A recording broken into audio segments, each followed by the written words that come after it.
దేవుడు లోకాన్ని సృష్టించాడంట. సృష్టించినప్పుడు ఈ లోకం ఎలా ఉందంటే చాలా నీట్గా ఉందంట. ఎలా ఉంది?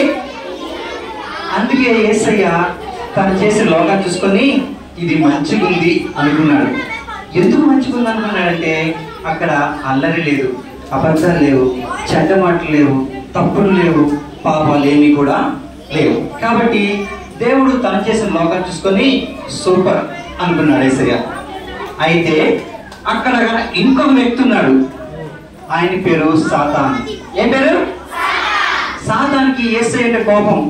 అందుకని యేసయ్యని ఏం చేయలేక యేసయ్యకి ఇష్టమైన ప్రజలు ఏం చేయాలనుకున్నాడు? వాళ్ళకి తప్పులు నేర్పించేసి, పాపాలు నేర్పించేసి, అల్లరి నేర్పించేసి యేసయ్య నుంచి దూరం చేయాలనుకున్నాడు. అలాగా యేసయ్య మన దగ్గరికి వచ్చి చిన్న చిన్న అబద్ధాలు, దొంగతనాలు, చెడ్డ మాటలు, అల్లరి అవన్నీ కూడా నేర్పిస్తే మనం కూడా ఏమైపోయాం?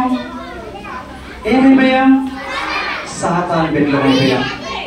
సాతాను బిడ్డలం అయిపోతే మనం అందరూ ఏం చేస్తారు తెలుసా? ఛీ, వీడు బ్యాడ్ బాయ్, వీడు మంచోడు కాదు అని తిట్టుకుంటూ ఉంటారు. వీడిని కూడా అలా తిట్టుకుంటుంటే వాళ్ళకి అనిపించింది, అయ్యో తప్పు చేశాను, ఇప్పుడు ఎలా నేను నా తప్పులన్నీ ఎలా పోతాయి అని ఆలోచించాడు. ఆలోచిస్తే మన తప్పులన్నింటినీ తీసేదెవరు? ఈయన పేరు యేసయ్య. ఎవరంట? యేసయ్య తెలుసుకొని మనం ఏం చేయాలంటే ఊరుకోకూడదు. యేసయ్యని మన జీవితంలోకి, మన హృదయంలోకి ఆహ్వానించాలి. అడుగుదామా? యేసయ్య, చెప్పండి, యేసయ్య దయచేసి నా హృదయంలోకి వచ్చి నా తప్పుల్ని తీసివేయండి, నన్ను శుభ్రం చేయండి అని ప్రార్థన చేస్తే యేసయ్య మనలోకి వస్తాడు. ఏమైందిరా?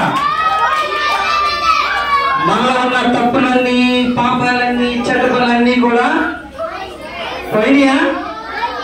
మన తప్పుల్ని తీసివేసే గల దేవుడు ఎవరు? యేసయ్య. ఎందుకంటే యేసయ్యలో ఏ పాపం కూడా లేదు. అందుకని యేసయ్య మాత్రం తప్పుల్ని క్షమించగలరు. ఓకేనా?